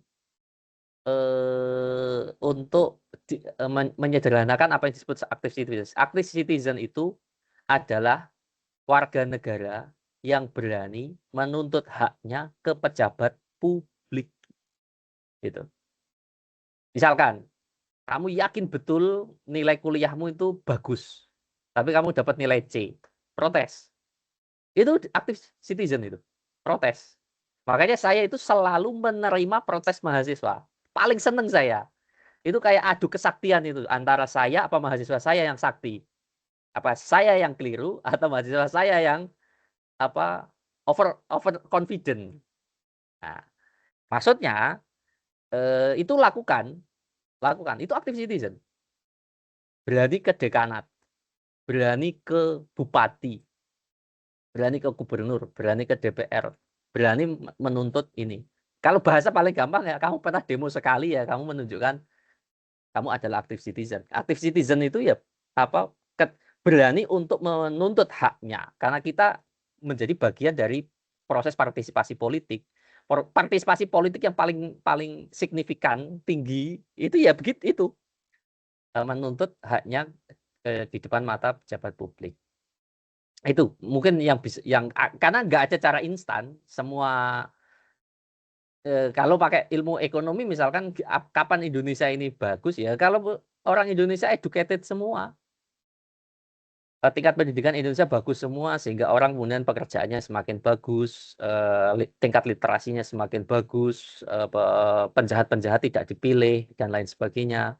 Terus berani mengatakan kepada pejabat-pejabat publik yang menyimpang, polisi yang terlibat di dalam pemilu, TNI yang terlibat dalam pemilu sebagai tindakan yang salah. Ya, kalau nggak dikontrol kayak gitu ya kacau kita. Polisi nangkepi rakyatnya sendiri dibanding nangkepi pelaku-pelaku kejahatan, kan mengerikan. Jadi active citizen sih kata kuncinya menurutku. Jawaban instannya begitu. Ya selain pembenahan tata negara sih yang perlu dibenahi. Terus pertanyaan lainnya tadi apa tadi ya? Yang Siva tadi nanyain apa ya tadi? Tolong aku diingatkan apa sih pertanyaannya tadi? Ini Mas, kan check and balance di Indonesia sama Amerika kan kayak beda jauh gitu kan. Padahal sama-sama presidensial. Terus menurut Mas Hendra tuh lembaga atau aspek yang bisa direformasi lebih dahulu seperti sistem partainya dulu atau kewenangan DPD-nya dulu atau apa gitu, Mas? Oke. Ya, aku nggak tahu pastinya ya. Reformasi partai itu menurutku penting banget, karena partai itu kan harusnya menjadi organisasi paling demokratis kan. Bayangkan kita itu menggunakan sistem partai untuk menentukan representasi kita. Ya, ini pakai teorinya Pitkin. Ada orang namanya Pitkin. Mungkin Mas Wahid pernah menjelaskan. Partai itu menjadi representator. Berarti partai itu secara sah, secara konstitusional, mekanismenya lewat dia. Problemnya adalah ini lembaga sudah sangat lama dan tidak direformasi. Kapan ini lembaga direformasi? Bayangkan itu kayaknya ya hanya Golkar satu-satunya partai yang ganti ketum partainya secara periodikal. Meski itu pun Golkar ganti ketumnya pun itu bukan karena aturan 5 tahunan misalkan. Enggak, karena politik aja. Karena Jokowi pengen Bahlil yang jadi ketua bukan Erlangga gitu. Coba lihat yang lainnya. PDIP nggak pernah ganti. Gerindra nggak pernah ganti. PKB itu sudah puluhan tahun itu nggak pernah ganti. Zulhas puluhan tahun nggak pernah ganti. Kita memiliki sistem yang menghormati partai, tapi kemudian partainya tidak demokratis. Isinya kemudian orang yang duduk dengan dalam kekuasaan terlalu lama akan menghasilkan power yang berlebihan. Udah pasti dia sudah meng-create supaya tidak mungkin ada proses perubahan ini. Ya kalau mau jujur-jujuran ya udah bikin tata negara, bikin aturan bahwa partai wajib melakukan regenerasi persis kayak presiden. Ya, tapi mungkin nggak itu dibikin, nggak mungkin. Karena yang bikin aturan itu adalah partai. Partai itu yang punya kepentingan, ketum partainya udah pasti nggak akan lolos. Saya membayangkan misalkan partai politik itu 5 tahunan digilir, persis kayak presiden. Oke, maksimal 2 periode boleh, atau maksimal 3 periode deh, nggak apa-apa. Tapi periode berikutnya harus ganti. Oh, kayaknya lumayan sehat tuh. Kayaknya baru kayaknya aku nggak yakin-yakin juga. Ya tapi partai itu ini. Nah tapi apakah reformasi terhadap partai penting untuk memperbaiki parlemen? Feeling saya itu. Cara berpikirnya gampang. Kalau kita mau memperbaiki sesuatu, perbaiki inputnya. Nah input parlemen itu partai. Orang itu digodok ini. Bayangkan orang bisa pindah-pindah lompat-lompat. Nggak pernah jadi. Itu ceritanya gimana coba Gibran. Apa baru sehari 2 hari masuk partai terus jadi ketum. Sorry, itu Kaisang ya. Gibran itu tidak pernah punya KTA PDIP.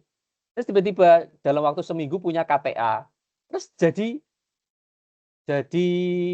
apa calon wali kota Surakarta, menggantikan ketua DPR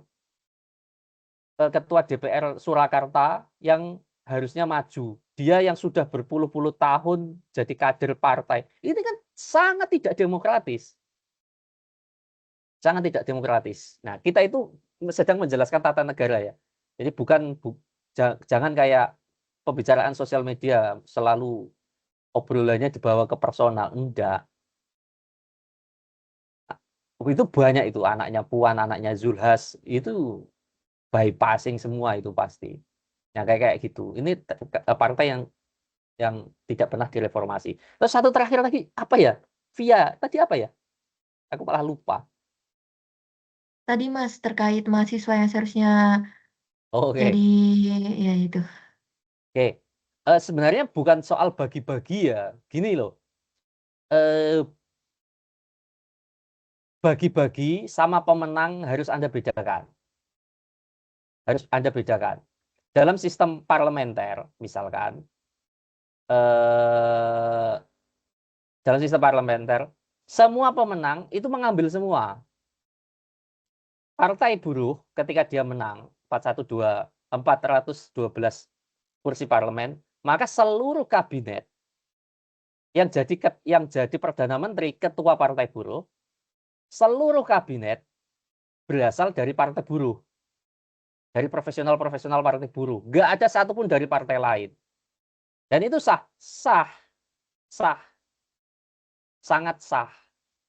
Nah, kategorisasi bagi-bagi kue itu bukan semacam itu, tetapi gaya politik ketika menjalankan fungsi politik bukan dijalankan kepada orang-orang yang tidak kompeten, tetapi dia punya kontribusi politik di masa lalu. Nah, ini yang disebut dengan politik bagi-bagi kue.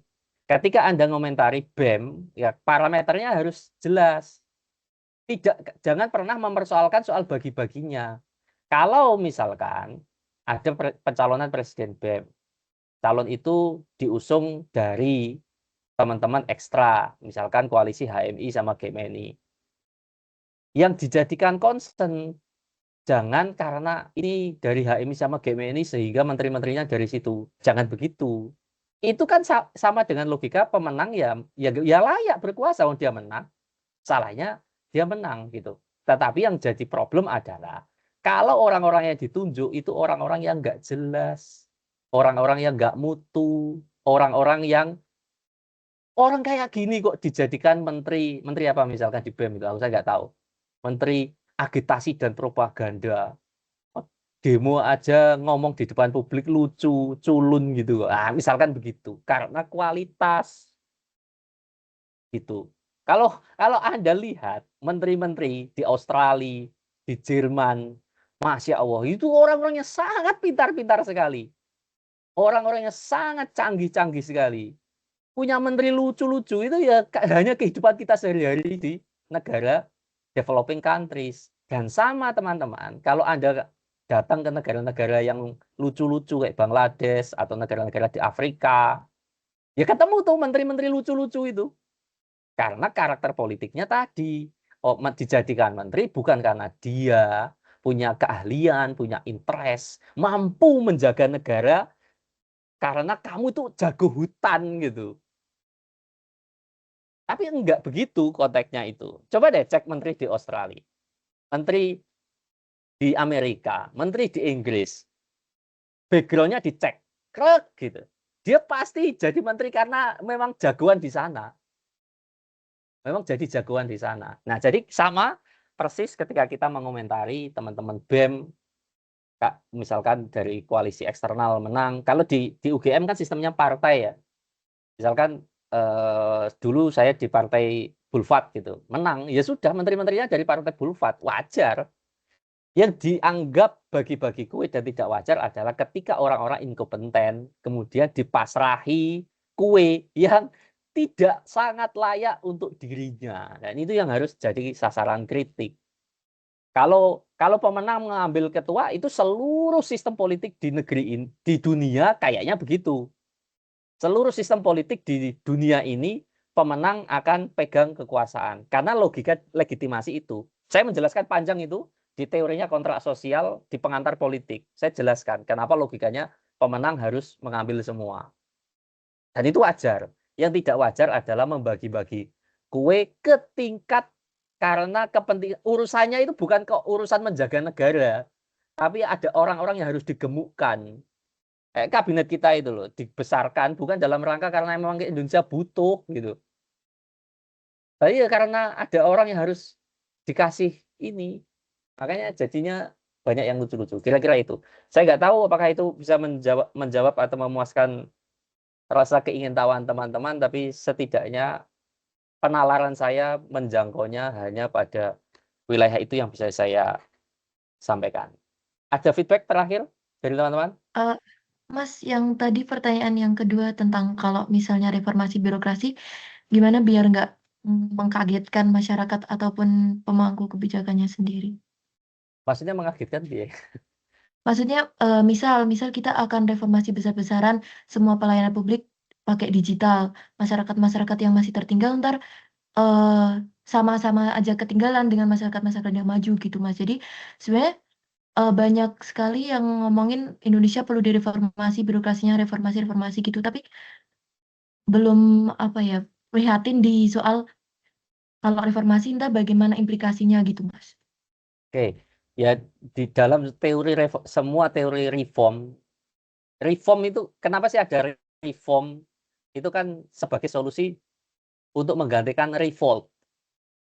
Kata reform itu sebenarnya menggantikan solusi revolt. Revolt itu revolusi, mengganti langsung akarnya. Maka reform itu tidak akan pernah radikal, tidak akan pernah membuat keterkejutan, itu nggak mungkin. Semua bentuk reform itu pasti one step yang bisa dilalui dan visible. Karena dia itu dibentuk sebagai opsi nggak mau revolt. Revolt itu potong sejak akarnya. Makanya misalkan sekarang lagi rame reset Indonesia, itu logika revolt sebenarnya. Sudah kita polisinya aneh, TNI-nya makin nggak jelas, presidennya, elitnya, DPR-nya aneh semua. Kita ganti dengan mekanisme baru. Itu revolt itu, nggak reform. Tapi kalau reform itu udah pasti harus aplikatif, harus bisa dijalankan. Semua bentuk reformasi pasti begitu. Reformasi birokrasi, reformasi kelembagaan, reformasi macam-macam. Ada yang diubah secara signifikan, tetapi dia pasti visible. Tidak mungkin tiba-tiba. Bahkan ketika itu nggak visible, ya dikembalikan aja ke namanya reform kan. Berarti ada kata form. Ada bentuk dasarnya. Form itu kan bentuk, reform itu kan diubah bentuknya. Kalau kemudian nggak visible, ya kembali ke bentuk lama saja. Contoh misalkan, beberapa negara pernah mengadopsi pemilu lewat e-voting, pakai internet, terutama di India. Ternyata nggak aplikatif tuh, di beberapa tempat nggak bisa dijalanin. Akhirnya di India menganut dua cara, ada yang pakai elektronik, ada yang pakai manual. Nah, di Indonesia sama, kita itu kan pakai manual saja. Ada sebagian di tempat kita yang nggak bisa. Siapa? Papua. Papua itu nggak kejangkau. TPS-nya itu nggak bisa. Misalkan ada penduduk di atas gunung, jumlahnya 80 orang. Biayanya sampai 80 gunung itu kira-kira 200 juta. Nah, kayak gitu banyak. Sehingga ya sudahlah pakai token saja. Sehingga khusus di Papua ada penghormatan sebuah sistem kelainan atau asymmetrical, pilihan berinstitusi yang asymmetrical, yang tidak diberlakukan setara. Nah, sama, semua logika reform itu pasti aplikatif. Karena kalau nggak aplikatif, balik saja cara berpikirnya, balik saja ke form sebelumnya. Kira-kira gitu. Jadi nggak mungkin misalkan tiba-tiba digital semua. Nah, masyarakat kita nggak siap. Nggak siap, ya udah balik aja. Balik ke sebelumnya aja. Gitu. Kira-kira gitu. Cukup teman-teman, terima kasih. Saya kaget dengan antusiasnya di akhir-akhir. Saya pikir kalian perlu dipaksa, diancam supaya ngobrol. Ternyata setelah ngobrol, keren sekali. Pertahankan itu, dan ini sebagai sesi terakhir, saya mengucapkan terima kasih sebanyak-banyaknya. Mengucapkan maaf sebesar-besarnya atas segala salah atau apapun yang saya sampaikan.